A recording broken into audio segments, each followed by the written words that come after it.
Are you ready to take action to attain the lifestyle of your dreams? It's a great way to make a lot of money fast.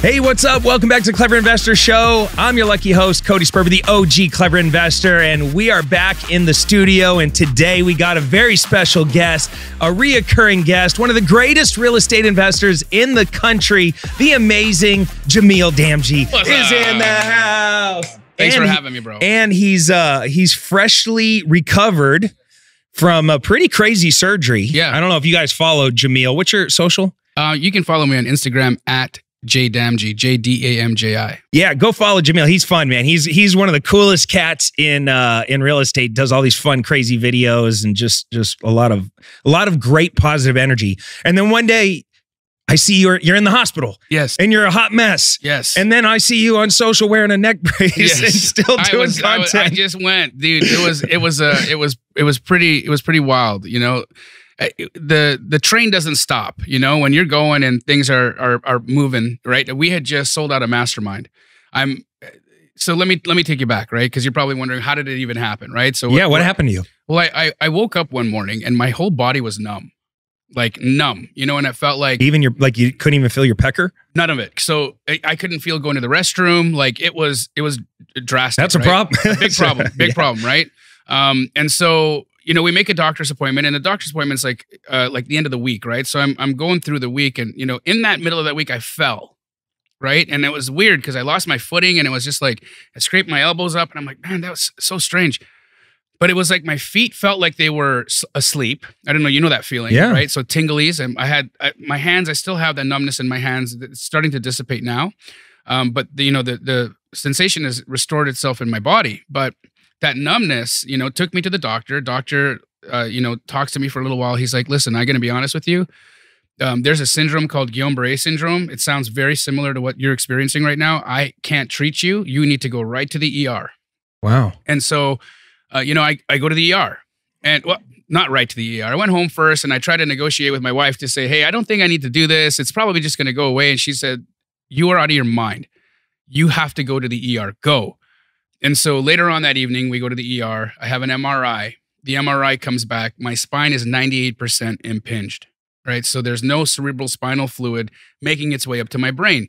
And our body, it flushes your CSF. There's a lot of salts and different types of nutrients that get sent through your spine up to your brain and kind of flush out and all day, right?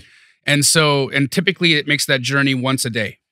Well, when you're 98% impinged, it's not doing that, which explains the numbness, and then it explains the loss of mobility and dexterity and things of that nature, right? And so I get the result back from the neurologist, and I explained to him, I have a mastermind this coming weekend. Like, it's a Monday.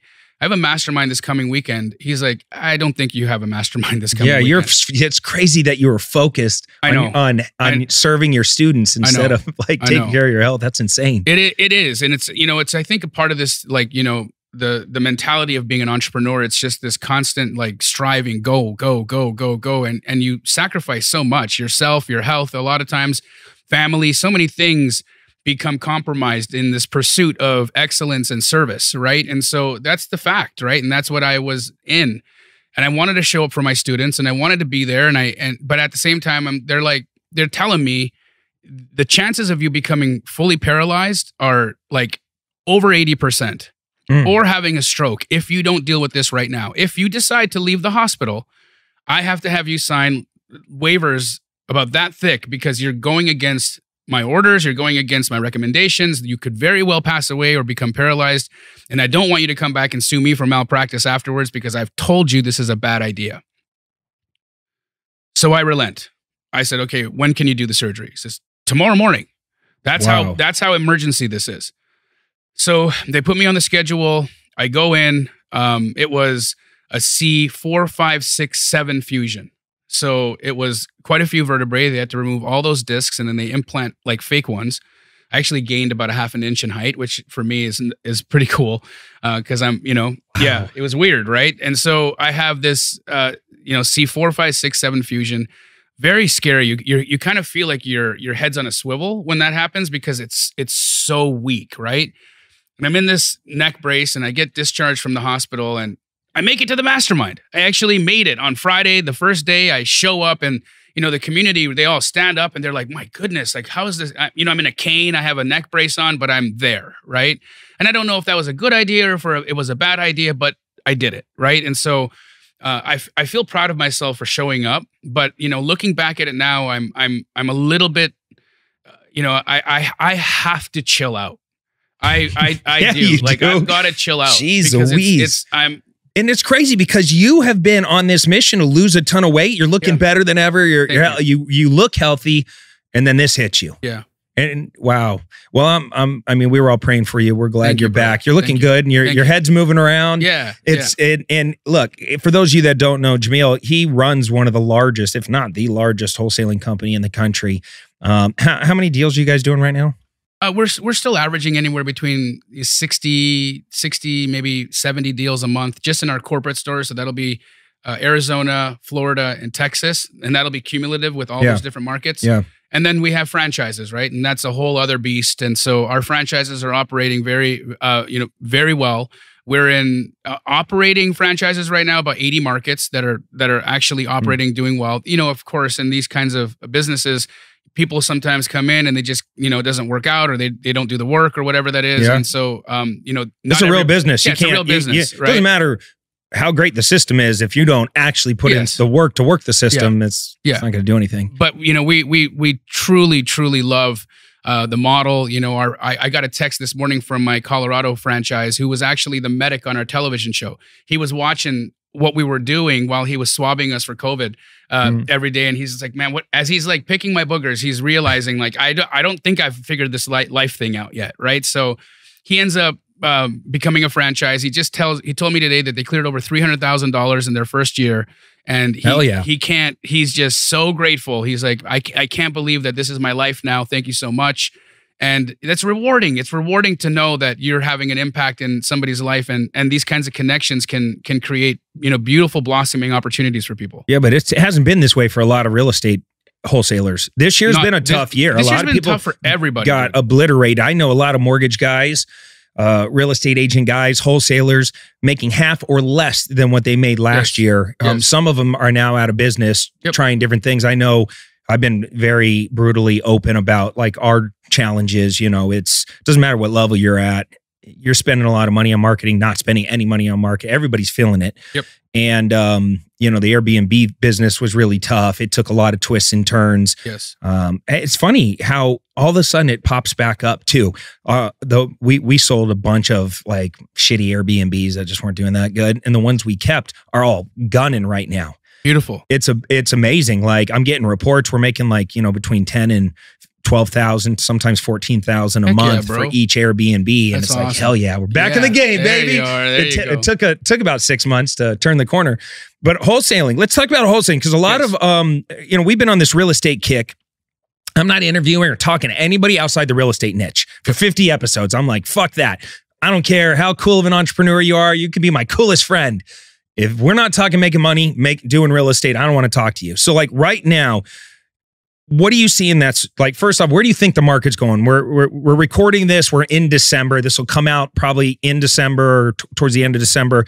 Where do you see the market going first quarter 2024? You think things are going to look better? It's an election year. Like, what's your prediction? Yeah, and they're already forecasting it, right? So we, you saw what the Fed did just recently, and they're now actively saying that they're going to start cutting rates, which has already had an impact on mortgage rates, right? So mortgage rates started to come down, and immediately activity starts to pick up. So our buyer pool, which are mainly fix and flip buyers and buy and hold buyers, they, the phone starts ringing again, right? Because they want to start packing inventory so that they can have their flips on the market in, February, March. So they really want to start buying and getting prepared for what they believe is going to be an upturn, because they've kind of been dormant for a little while, right? Not all of them, but many of them have. So that's really good news. And what I believe that as wholesalers, we have a really great finger on the, on the pulse of the market, because we see the activity before it becomes retail activity, right? And so because we are seeing that like pre-activity, which is essentially what wholesaling is, right? Because we're dealing with distress, or we're dealing with, opportunities that haven't been, repositioned to become retail yet. So we get to understand that and feel it. And I can tell you, just based off the activity that we're having, by the number of deals that we're selling and the way the phone is ringing, that the early part of 2024 has to be more active, because more activity is happening now. And the lag will show up for us in retail activity in early 2024. Of course, we're also going into an election year, and that is always good for the economy, because it just so happens that all of these new ideas and ways to, help the economy out. And I think Biden is really going up an uphill battle right now. Someone wants to be reelected. Well, yeah, he wants to be reelected. But, look at what's happening in the economy right now. And I've talked to a lot of diehard Democrats who are voting Trump this year, diehard Democrats, And so when you've got people that would, 4 years ago would have puked in their mouth if you had said to them that, hey, in the future, you're going to vote for Donald Trump, they would never have believed it. Yeah. But give somebody, 3 years of hardship, give people what we've experienced over the last little while, and people start to make different decisions. And so I'm really interested to see how this all plays out. We're seeing the what's in it for them come out real fast. Absolutely. Well, what I hear you say is that wholesalers are premature. They have a lot of premature activities. Correct. All right, I like where your head's at. I've experienced that my whole career.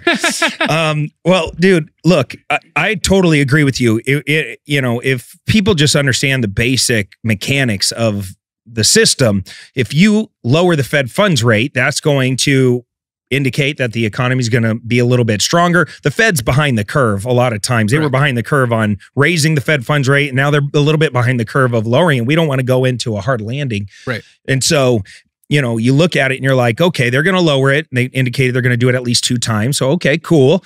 I would get in now. I always tell people, when young people they're like, hey, Cody, you think today's a good time to buy a house? I'm like, you better get in and buy a house right now. Don't worry about the rate. We can have a 7% or 8% rate. It sucks. But what's worse, overpaying for a house, or coming in now when the market's kind of cool and everybody's kind of scared and negotiating a better price for the house, because the price is forever. The rate you can change. Absolutely. And so I agree. We're seeing in our wholesaling business a lot of buying activity starting to ramp back up, because people predict that interest rates are going to continue to go down. They just went into the 6s for the first time in a while, right? Which is great. I think it can come down to high 5s. Yeah, and I think once we get towards the 5.5 and maybe even inching a little bit lower than that, I believe that that's when we have risk. And here's the risk that I potentially see. Because right now we've got the lock-in effect, right? These are all the people that are holding on to their 2, 3, 4% mortgages because that rate was just so good that they thought, man, I'd rather be a landlord than lose this financing, because I'm not going to get this opportunity for financing again. So those people either rented their house or they stayed put. But as we get closer to 5, that 4% mortgage isn't as attractive anymore, right? Now you can let that go. You can say, you know what, we're talking 1.5 points. They can justify They can justify letting it go. And I believe that those people who became accidental landlords, they'll have just dealt with being a landlord for 6 months or a year, right? And they know how difficult it is to actually be a landlord. And so those people are probably going to start to make adjustments and say, hey, maybe it's time for me to sell the property. And so that's the risk. That's why I'm saying let's be measured about our optimism and look at some key indicators, right? For me, key indicators are the following. I'm going to look at months of inventory on the market, and I'm going to look at days on market, because to me, those are the two most important indicators of the health of the system.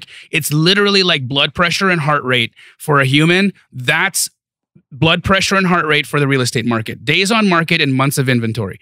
If we start to see months of inventory start to creep up, because we're at 3.5 right now, right? If we start getting closer to 4 or 5 months of inventory, and inventory starts to kind of balloon a little bit, that's going to have downward pressure on prices, which again, many people are kind of saying, hey, we want that, right? The public wants lower housing prices because things went a little bananas during COVID and afterwards, right? So I do believe that there is a small risk that we have to pay attention to, and days on market will tell us that as well, because that tells us how resilient that price expectation really is.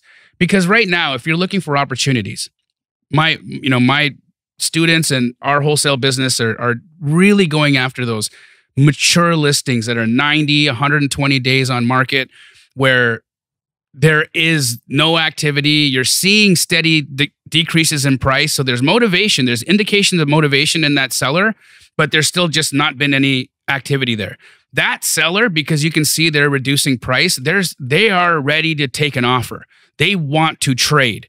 So that's the opportunity, because especially when you're working with real estate agents, you have an advocate because that person is a real estate professional. They understand the market. They can communicate to their seller, this is probably the best you're going to get. And especially right now in the holiday time, you've got, and I know this podcast will come out in the end of December, but you still have time, guys. You still have time because there's opportunities out there that you can go in and you can make very aggressive offers. And those offers, if you're working with a competent agent, especially if you're doing a dual agency situation where you let that agent represent you as well, well, now you've given them incentive to advocate for you, and they can try to make the situation work. And I'm seeing it happen over and over and over again. Those deals get accepted, those houses get wholesaled, and people get profits. So that's the strategy right now that we're really leaning in on. When you're working with agents, are you coming in? Do you guys have like a formula like, hey, just take the MLS price and offer 65 cents on the dollar and fire out a verbal? Like how are you kind of approaching the agents and getting the best deal? So it really always still depends on the math, right? So you're going to look at the ARV of the property. And some of these properties, because they have been on the market so long, they're actually priced well. But if something's been sitting for 100 days on the market and it's priced well, there's still objections. The market is still rejecting that price. And so even though it's priced well, I just can't go in and give them a full price or a close to full price offer on that, because the buyers that I'm working with, they'll see that listing and they'll say, what did you do? You've done nothing for me here, Jon Snow, right? Come on, you got to do better than that. And so I can't say that there's a formula per se, but you have to look at the story, right? Because every deal is a story. So if this house, let's just use some easy numbers. If it's listed at $200,000, it's been sitting 100 days on market, ARV on this thing is 300. Okay, well, a buyer, if I go in and I offer 190 and I try to sell it for 199, they're going to say, I could have done this myself. But if I go in and I offer 150 and I get it approved, and then I put it out at 160, right? That's 40. They'll see the list price at 200, and they'll see a go, $40,000 negotiation opportunity that they didn't have to go do. They run the math and they see a $300,000 ARV. They say, that's a deal. And then whether it's on the market or off the market or any of these things doesn't matter. The math does the work for you.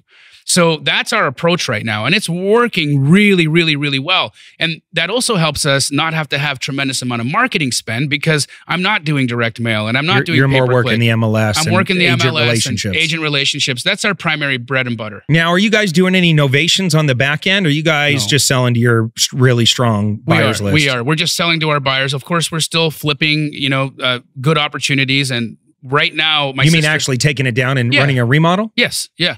It's we, especially in that under 500,000 point, there's still buyers. It's still pretty robust out there for well-priced, well-executed remodels. Dude, I've been looking on the MLS, just messing around, looking at fully remodeled properties.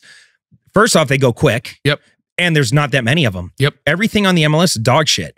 Like you're looking at these older homes, like a lot of people either sell them right away or they took their stuff off the market, and every once in a while you'll see it go on there, but the good ones don't last very long. They don't. Yeah. So I could see what you're saying right there of if you can get in, don't over rehab, just make it nice, get it back up on the MLS, focus on markets that have low days on market. Yes, sir. Those areas. Yeah. And new construction right now is also really good. I know you've been doing some luxury new construction and you do a phenomenal job of it. Like truly, I would love to one day live in a Cody Sperber new build.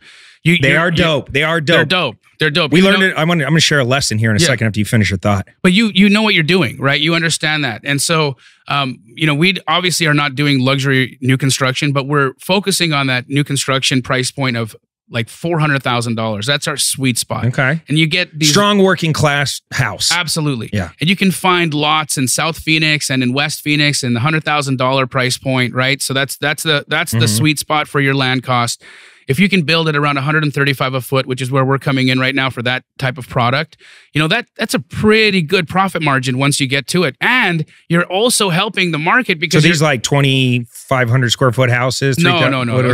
These are like 1,300 square foot single family. You know, very even smaller than I thought. Yeah, they're starter just homes, 3-bed, 2-bath. But what was really interesting about the way that we've designed these is, you know, the size of my old closet. Yeah, I like it. I partnered with a lady, Shayna Farnsworth, and she is a developer who only does this type of product.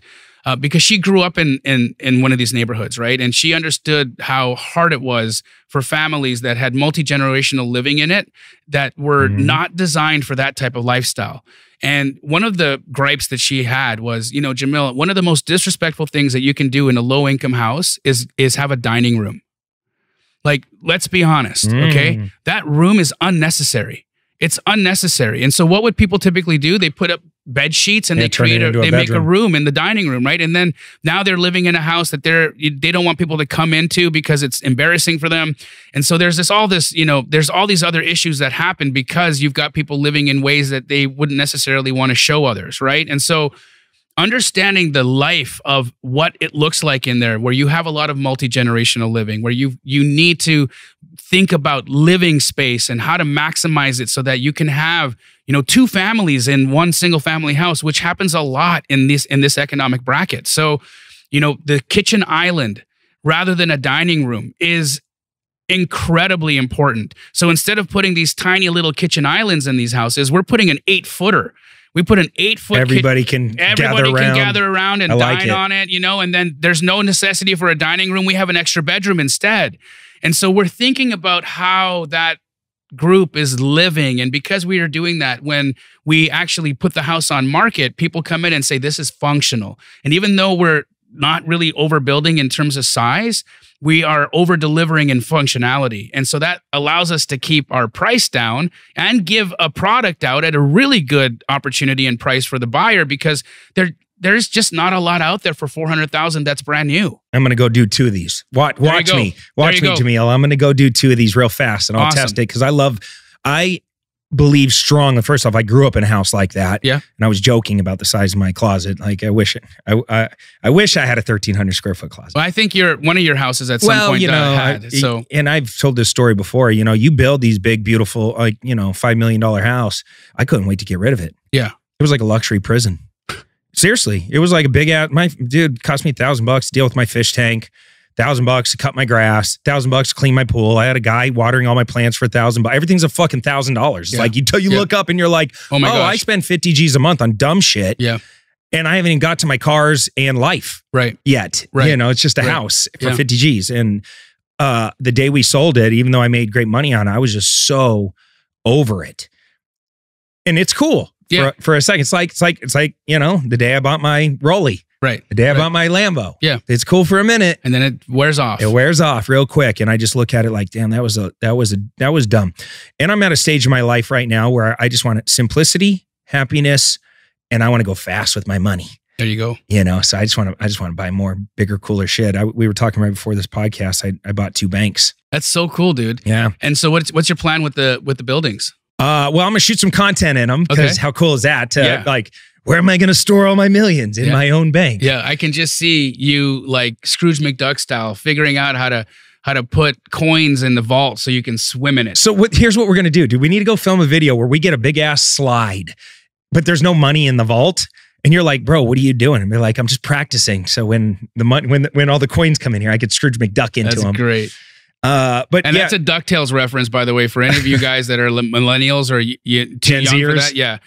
Yeah. Well, we're going to do some cool shit with them. We're going to either build them out and develop them for an end buyer that already kind of creates an LOI where we know what their intention is, and we'll build it for them and be the developer, or we'll just flip it to somebody. But it'll be a restaurant or a gas station or anybody who needs high traffic area. Banks always have the best locations. Yes. So it'll be a high, you know, we have over 100,000 cars a day drive in front of this bank. Nice. And we got 2 of them. And it's hard. It's hard. We had a whole podcast episode about it. I had my business partner, Christian, in here who we partnered with. You got to bring in a commercial badass that's been in the game for a long time. It's no different than trying to break into any other good old boy network. You're not getting a bank deal. Yes. They're not calling you. Right. You have to have a relationship with the commercial real estate division of the bank. Yes, sir. And then after a long time of building a relationship, them watching you maneuver, you being able to prove that you can pay millions and millions of dollars for this asset, then maybe you'll get a shot. We actually made offers on maybe, I don't know, 10, 15 banks before we finally got awarded. Why were you so interested in banks? I mean, for exactly this, I'm out of single family. Like, I don't want to develop single family anymore unless it's affordable housing. And that's kind of what I was driving towards a second ago. Is like, I believe strongly that the future is all about affordable housing. And this is where we need to focus. We're not building any more luxury spec builds. Even if I can make 400,000 on a deal, 500,000, I think our most one was like 700 and something thousand. It's too much risk and it's not the right legacy for me. I want to be able to say, no, I built 500 affordable housings. I got great families in them. Yeah. And I'm cool making 30, 40 grand, 50 grand on a house and being done. And moving a lot faster and plus taking on a lot less risk. So it works out on all levels. But besides those kind of affordable projects, I only want to focus on commercial. So many of our listeners reach out and they ask us how they can get involved in my actual real estate deals. Our investment firm specializes in finding deeply discounted properties, acquiring them, renovating, stabilizing both single family and multifamily properties all over the United States. That's why we're so excited to share with you clevercapitalfund.com. Now, if you have some investment capital and you want to deploy it and receive double-digit returns backed by real estate, then visit our website and see which fund is right for you. We have both equity funds and we have debt funds where you just get paid out every month like clockwork. All you got to do is visit www.clevercapitalfund.com today to learn more. At this point in my career, I've done the wholesale. How many wholesale deals have you done? The last we tracked, it was over 7,000. I mean, what the fuck? Yeah. Like when you say that, it's so absurd. And I remember, dude, how long have we been working together? A long time, dude. Well, for those of you that don't know, my business partners, right? They were mentored by Cody, right? So Josiah Grimes, he's my business partner, one of them. He was your protege, like your like right-hand guy. For years, 6 years. Your pedigree, right? And Hunter, one of your best students. Yep. And so, the 2 of them, they come out of the world of Clever Investor, and we partner together. And Nick Fisher, you know how intelligent he was my CMO for many years. I taught him the Facebook game, showed him how to scale on cold traffic. I mean, and he's known as one of the best or greatest in the cold traffic space, right? And so, a lot of my business is directly responsible. You're directly responsible for the knowledge my business partners and have. More important than that, me and you were broing out and you were bringing deals left and right. You were the best in town at finding. We never had seen anybody find more deals than you. Yeah, it was uncanny. I remember getting the word, hey, Jamil wants to meet you. And I said, hey, Josiah, can you go build a relationship with this Jamil guy? Let's see if he's worth it. Hey, checking in a couple weeks later. How's Jamil thing going with Jamil? He brought us 6 deals. Yeah. I'm like, what? Who brings you 6 deals in a week? Or 2 weeks? Like, it was insane how fast you were finding just insanely profitable deals. So you've always been known, but to say you've done 7,000 plus deals is insane. It is. At what point is the off ramp? Is the what off ramp? The off ramp. Like, this is where I'm thinking, and maybe you're like the weird one that loves the wholesaling industry so much that you'll be the king, the godfather, the goat. I just look at it and I go, okay, I played that game really well and I had a lot of fun and I'm grateful for it. Sure.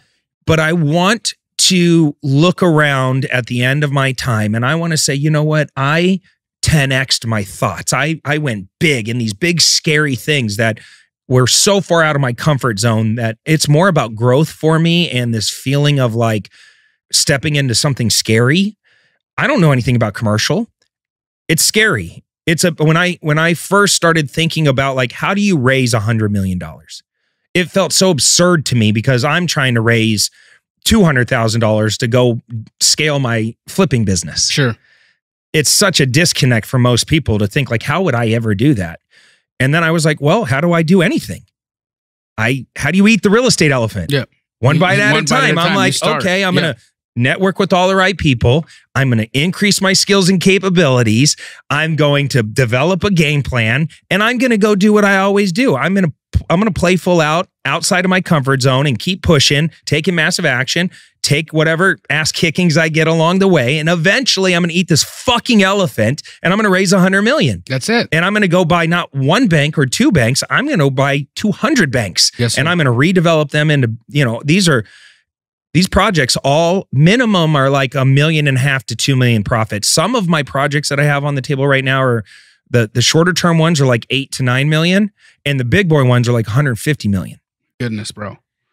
That is amazing. And I feel like it's like kind of weak in whack because I have some friends that are doing way bigger things than me in commercial development. Sure. And I'm just looking at it like this is nothing. You're getting your start, right? Like I know you, and you're where you start is not where you're going to end up, right? You're starting at banks, you're starting at looking at raising 100 million, and you'll get to a point where that is going to be a cakewalk for you, and so on and so forth, until you get to the point where you're like, okay, I'm done with this now. What's next, right? And so, and that's being a human being. That's when you are a growth focused human being and you really care about what you leave behind and what you accomplish on this planet.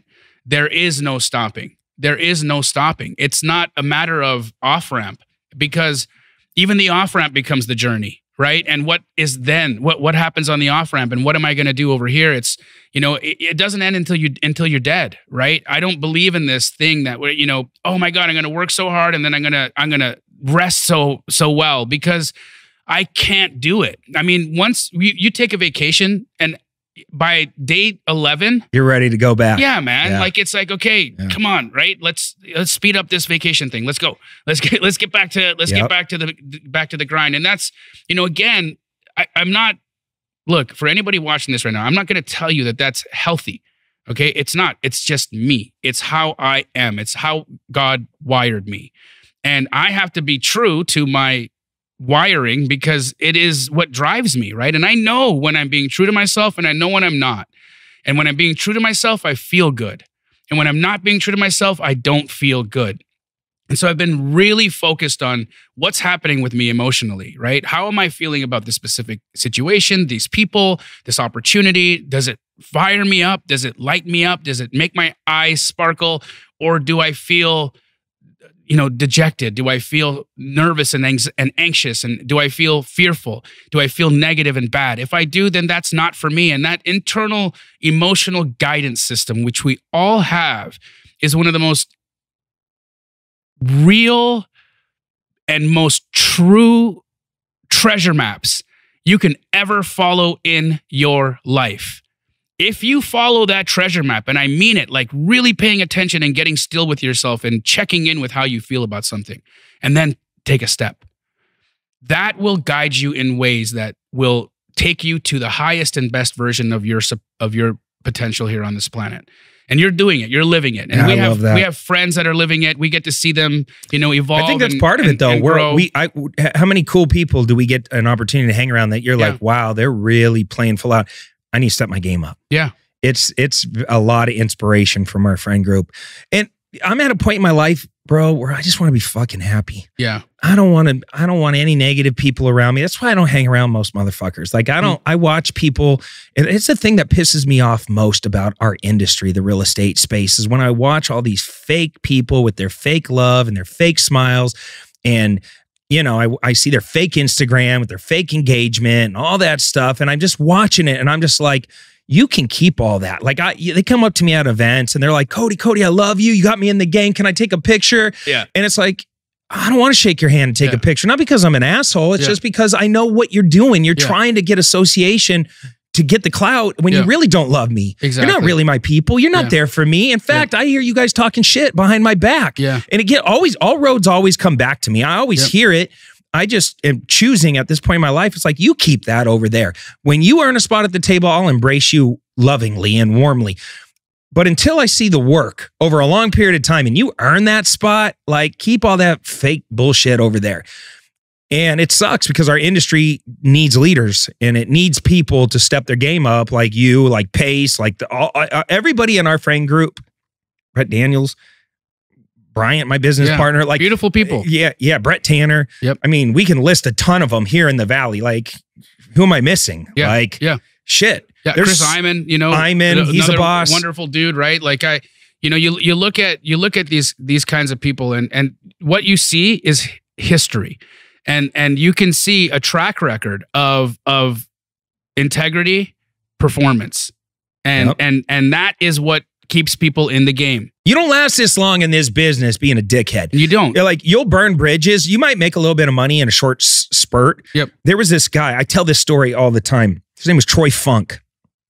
Sorry, Troy, I'm throwing you under the bridge.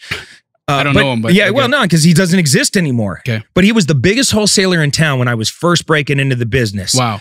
And he had a company called Cutting Deals. Okay. Cutting Deals. All right. And Troy Funk was a dick. But he was the man, right? And everybody would talk about Cutting Deals. And he sponsored all the RIA events because we got to go back before social. Like we weren't faking it on social. We were actually, they were doing a lot of deals. They were the Keegley of the day, right? Yep. Because there was always somebody doing 30, 40, 50 deals. Like it was a staggering amount of deals. I think you guys are the first to ever break like into the 80, 90, 100 deal range. Like not many people were playing that level. Yep. But 40 deals in a month, 50 deals was Yeah. insane back then. And there was a couple companies. Derek Jar had one. Troy Funk had one. And I remember waiting to meet with him because I had this software I developed, and it was called the M3, and it was a marketing platform to help sell my internal wholesale deals. And so he made me wait for an hour and a half in his fucking lobby only to bring me in and give me 2 minutes of his time. Wow. And treat me like a piece of shit. He sat in this big throne type chair and made me sit in this little podunk fucking stool. Like just dick moves. Like I'm the king, you're not. And I remember he shooed me out of the office and just kind of passed me over like I was just wasting his time or something like that. And I remember thinking to myself, fuck you, buddy. Yeah. Someday I'm going to take that stool and shove it up your ass. Like that's how I felt. Like it was so disrespectful. And I always carried that and thought, I'm going to make sure that if I see people that are really gunning out there in the industry, always give them a little helping hand. Always give them words of encouragement. And you are that guy though. You know that I think that's why you've done so well in the coaching space as well, because at the end of the day, you're a practitioner. You execute. You've been doing it a long time. You get the game. You understand it at all the levels. You would be very hard pressed to go out into this business and say the name Cody Sperber and say, "Who's that?" That's just not. Or happening, he fucked right? me. Or that guy's an asshole.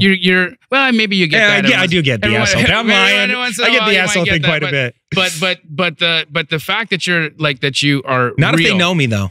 Yeah, once you get to know who you are, you're a teddy bear, right? But you got to get past the Grinch to get to the teddy bear sometimes. And not calling you a Grinch, but you can be a little sharp, right? You can be sharp. And, and we've even had our little squabbles in the past, and they've been great because they're, there's never been a more formidable opponent for me, man. Best duel ever. It was the best. It was the best duel ever. We killed it. And if you haven't listened to that episode, it was a long time ago when I first launched the show. Jamil and I went at it. Yeah. We went at it. We're two bulldogs in the industry kind of fucking with each other. And I pissed him off for just acting the way I act out there on social and all the other stuff. And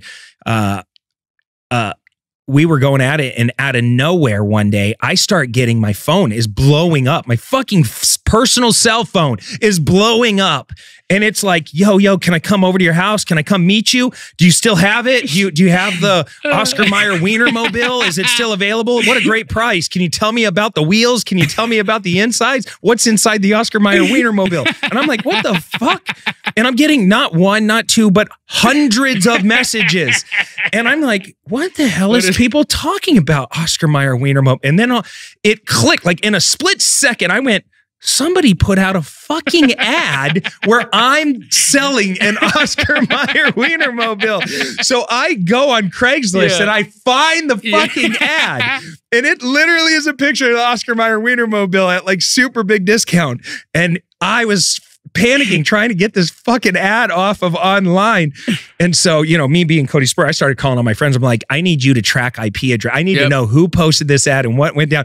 in very short amount of time, I realized it was you. Yeah. And I literally was howling out loud. I said, as much as I want to punch this motherfucker in the nuts, that was a classic Jamil power move. Great. That made me respect you so much at that moment. I told Brian, I said, I can't even be mad at this guy. It's so good. It was great, dude. And I chuckled, Brian chuckled, you laughed. And I think that made us really close, right? Because it was like, you're like, I respect it, bro. And I respect you. And I was like, I respect you too. And then we were just like, squash, squash, you know? And so like, and that's cool. I mean, that's what real men will do, right? Like you will look each other in the eye. And if you have, you know, something to talk about it. And if that's been dealt with, then we were let good. it go. Let it go. Because and we hugged it out. Yeah. Of course, we got no time for negativity, bro. Yeah. There is no time because at the end of the day, right? Like, you know, we lost a friend recently, you know, Jesse Lee, rest in peace. And it's really crazy how fragile life is and how quickly it can be taken from us. Right. Yes. And we never know, right? Because I could have passed away from this situation, right? And one day you could have heard the news, hey, you know, something happened to Jamil, or I would have heard the news, something happened to Cody, or whatever that is, right? When we got the news that what happened to Jesse happened, it was unbelievable, right? It was like, I can't believe it. I had no doubt in my mind that she was going to make it. I had no doubt in my mind that she was going to make it. We all felt that way. Right? And it was her personality and the power of her personality made you believe that she could beat cancer. Yes, man. And like even like 4 or 5 days before, she had a post on her socials where she was in tears because she got told by the doctor that, hey, we don't need to see each other for 6 months because, you know, your tests look good. And then all of a sudden, I guess she had a kidney infection and then it just went downhill from there, right? And so it turned really fast. But when you think about that and how quickly we lost her, right? It just tells you that there is no space and time for there to be friction and negativity, because what binds this planet together is love. What tears this planet apart is fear. And you have an opportunity to lean into one of those energies, and they're both powerful because they're the opposing force of each other, right? And everything that is one way has its equal and opposite thing. That's the polarity of life. That's the polarity of existence. And so fear is as strong as love, and it can be very destructive. But as destructive and powerful fear is, love is binding and healing. And when you lean into that and you truly, truly lean into that, right? Like all the hair on my body is standing up right now because it's a real thing.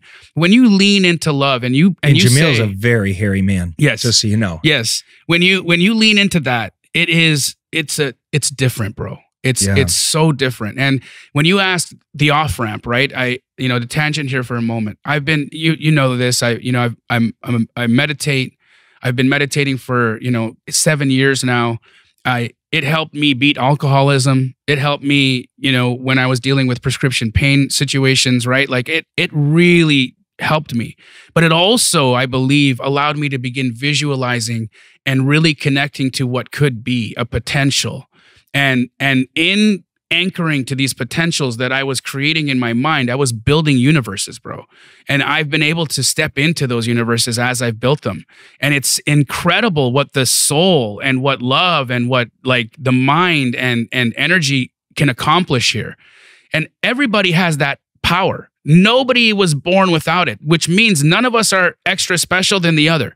That every human has the potential and the capacity to rise up out of being an animal. And we leave that survival world and we get into this creation space. And that space there is what makes things beautiful. That's what makes all of it matter. That's what we're here to do. Right? So, bless you and thank you. And imagine if everybody in our industry actually operated like that. How many more deals can get done? How much more collaboration? How many more people can break out of poverty in the rat race and live life on their own terms? The Troy Funks of the world, they came and gone because they played the short game. They did not take care of their relationships, and they stepped on people to make money. And eventually it caught up with them. Yep. And there's a blacklist. You might not know it, but there's a list of people that all the big OGs go, I don't fuck with them. Yeah, I mean, like, for instance, we, Pace and I use the term Voldemort to describe that one dude, right? Yeah. But we know who I'm talking about, right? Oh, I know. And you don't even got to say anything else. Say less, fam. And even now, right? You still see this guy try. Like, he's still trying to do business out there, but nobody wants to work with him. Nobody wants to buy deals from him. Nobody wants to give deals to him. Nobody wants to JV with the guy. Nobody wants to do any business with the guy, because when you are away, when you are negative, when you are you shortchange people, you rip people off, you do things to people that are unsavory, you bully people. Mm-hmm. It gets around quickly, and that repels. It repels everything. It repels your blessings. It repels people. It repels opportunities. What's interesting is that same guy, he was the first person I started doing deals with here in Arizona, like exclusively and quite voluminous. Yeah. And the problem is that he would only ever let me make $5,000 on a deal, which for me at the time was fine because I was just getting started. I would then see the settlement statement afterwards, right? And I would see that, I made $5,000 and he made $55,000, or I made $5,000 and he made $65,000. And then I saw, wow, I'm really don't know what I'm doing here. I'm leaving a lot of money on the table and I don't understand not be treated the game, fairly right? either. I'm not being treated fairly, right? So what did that do? He could have, at that time, knowing that I was as talented as I was at finding opportunities, what would have been the right move would have been to call me into his office and say, dude, I haven't seen anybody perform and produce volume the way that you do. I'm going to let you in on a little secret. Okay, I make way more money than you're making, but I want to let you in on the game. But I want you to do it in a way that you do it with me, right? So let's grow together. And he didn't do that. Chris Simon did. Yep. Right. And so when I had the choice of, do I continue working with Voldemort or do I go and work with Chris Simon, I went right to Chris Simon and I hung out with Hyman for a couple of years. Yep. And that relationship lasted until, Josiah and Hunter and I got together and did our own thing. And so, and I will, to this day, I'll speak on Chris Simon's stages or his podcast or whatever. I'll, collaborate with him. You got love. You got real love. It's real love. We do deals all the time. His son works with people at my shop, and so, and it's always, hey, take care of those guys. Love on that guy, because none of us are here if it wasn't for him. Yep. Right. And so that's a fact, man. And so his legacy and the way that he treated me is still working for him right now. Which is I hope pretty people cool. are listening to this, because this is better than any technical thing we can teach you on this podcast for sure, because the business talks, everybody is connected. You cannot play this game at a very high level without these powerful relationships, and they do continue to pay, like you're saying, in the future and pay off for you. And here's the reality. At some point, some people get off the bus. You are so talented, you had to get off the bus of everybody. Yeah. It doesn't matter what kind of deal they cut with you. At some point, you were going to do your own thing until you found your place. Right. And that's okay, as long as people get off the bus, your bus better off than you found them, then you did your job. Exactly. Exactly. And now you're doing it for other people. That's the cool full cycle of the whole thing. Is there's some young gunner coming up right now saying, Jamil's the best comper in the world. He finds more deals than anybody else. He scales a business faster than anybody else. And I get to learn from him. Right. And they're going to milk you for everything you got. They do. And on the backs, and some of them are going to steal from you, and some of them aren't going to be appreciative, and some of them are going to go on to be more successful than you, and they're not going to give you 1 cent of credit. All of these things are going to happen. And some of them are going to never stop giving you the credit. And some of them are going to always bring the opportunities back to you, because they know that you're the one that put them on. And one day, all of them, regardless of what they chose to do, will show up at your funeral. I know, right? Because you impacted them. Yeah, dude. In their journey, and they wouldn't be where they are without it. And that's just the truth, brother. So you can't control people, but your legacy of what you've done. I'm just telling you, bro. I've watched you maneuver around this industry.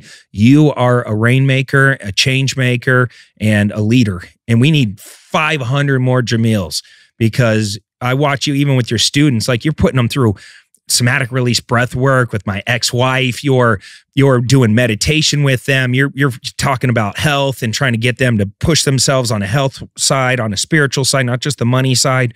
Those are the types of conversations we need to be having. Is like, look, dude, making money, having fun, being healthy, being happy. That's what it's all about. Yes, sir. And what better industry to do it in than in the creative real estate? Absolutely, brother. Absolutely. It's the best. It is, man. It is. And I'm grateful, man. I'm grateful for the opportunity that God gave me. I'm grateful for the people that have been put into my life that I've had to be able to lean on and be lent on by, and to see what's next, right? To be able to be here, because I really shouldn't be, man. When I look back at the story of my life, right, it was perilous, man, and there were so many moments where this doesn't happen, and you know, looking back at every one of those and understanding that there was a hand there, big. Yeah, there's a lot of people out there that feel that way. You know, that's what's great about life is tomorrow is not necessarily dictated by what you did in the past. Yeah. It's about the choice you can make right now. Yes, sir. The way you operate. Yeah. Well, you're a GOAT, bro. Thank you. And now that I've said all these wonderful things about you, I need to borrow some money. I just need a small loan of $1 million to pay for this bank I just bought. That's great. Well, dude, I appreciate you coming out. This is what's cool about having friends like Jamil. I called him yesterday. I said, yo, I would love to have you back on the Clever Show. And you're like, all right, I'll be there tomorrow. Yes, sir. That's how fast it can happen. So thank you. How can people get a hold of you one more time? And then is there any place they can go to learn from you, hang out with you? Like, what's the scoop? So come to my IG page. It's at JDAMJI. So at JDamji. My YouTube just got hacked this morning. So I'm in the process right now of trying to recover. They put up dick pics or what? No. Like, how do you hack somebody's YouTube? Dude, I have no idea. Like, I thought Google was pretty secure. I thought YouTube was a pretty secure platform. But yesterday we noticed some strange activity. Somebody had taken over my page and changed my profile picture to their stuff and started a live stream on cryptocurrency.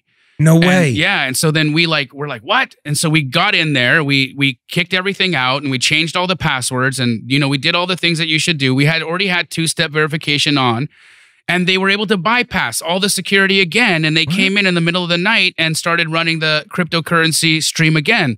And so YouTube took it down, right? So now we're in the process of, having to go to YouTube and say, no, we weren't running a cryptocurrency live stream. That wasn't us. Our page had been hacked. Here's the support ticket that we put in earlier in the day to let you guys know that this happened. And then, you know, now it's going to take whatever time it's going to take for it to get restored. So if by the time this podcast is out, you should hopefully be able to go to my YouTube channel, which is just youtube.com/Jamil Damji. But if it's not up, connect with me on Instagram. I'm sure YouTube will restore me sooner or later.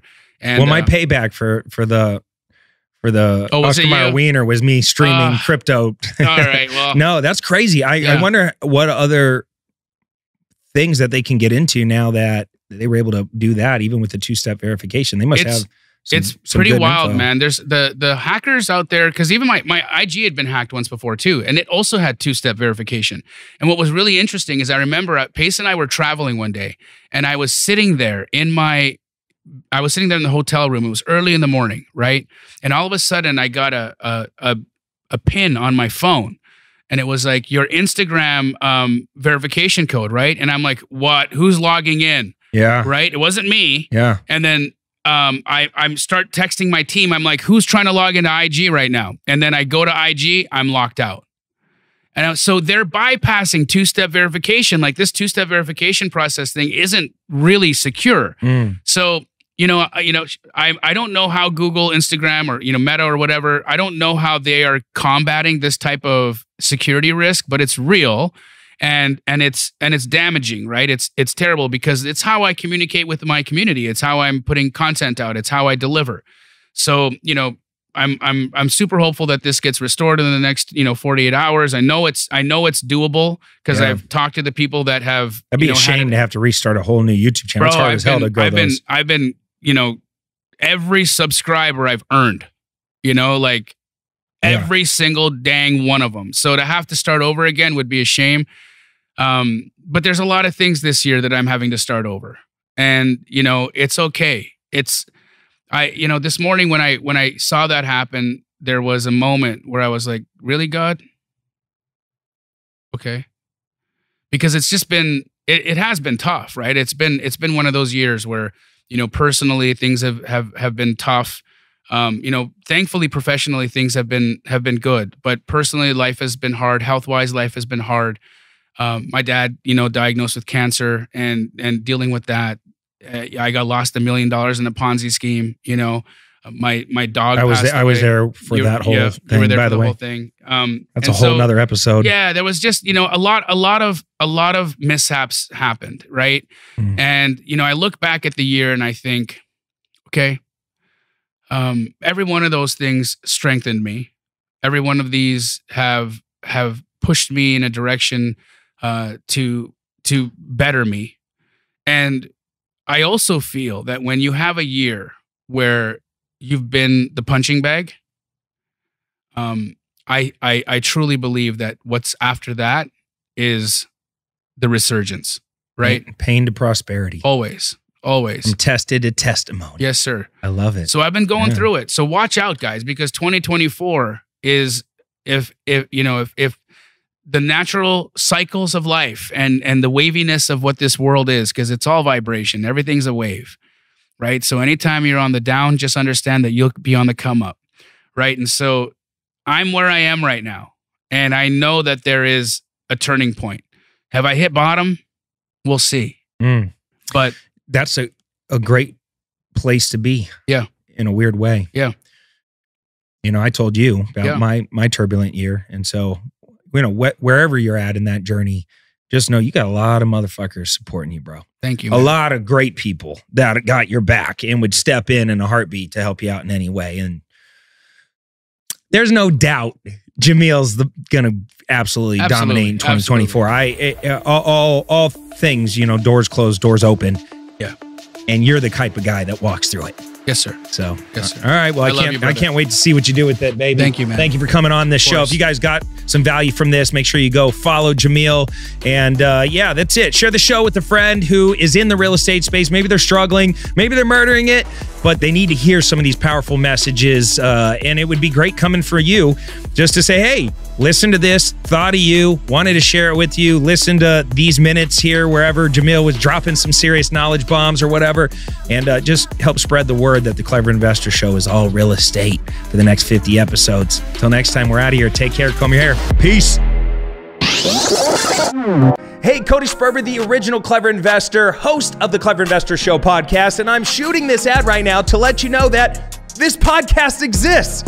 It's finally out, and we have some amazing guests. So please, I'm begging you, can you just come and give our podcast a listen? I've been doing real estate for a really long time. I've accessed some of the coolest people in the world. We were having all these amazing conversations, and I'm like, what are we doing? Let's record this and actually put it out on a podcast. But the problem is, I have to let people know about it. That's where this ad comes in, and this is where you come in. You're going to be able to learn from successful entrepreneurs, get in-depth interviews from amazing leading experts. You're going to learn real estate investing strategies and tactical training strategies that work in today's market. We're going over market analysis and different market predictions. You're going to be able to engage in an awesome community. And we go into some pretty deep dives on the mindset of what it takes to win the game of money and in life, plus lots of bonus resources and exclusive content. So what you're going to want to do right now is click the link that you see on your screen and give the show a subscribe today. We have amazing guests like Ken McElroy and Robert Kiyosaki and Wes Watson and Pace Morby and Jamil Damji and Vina Jetty and a whole host of amazing men and women entrepreneurs that you're going to love to learn from and get to know. So what you want to do right now is click that link and give the show a subscribe today.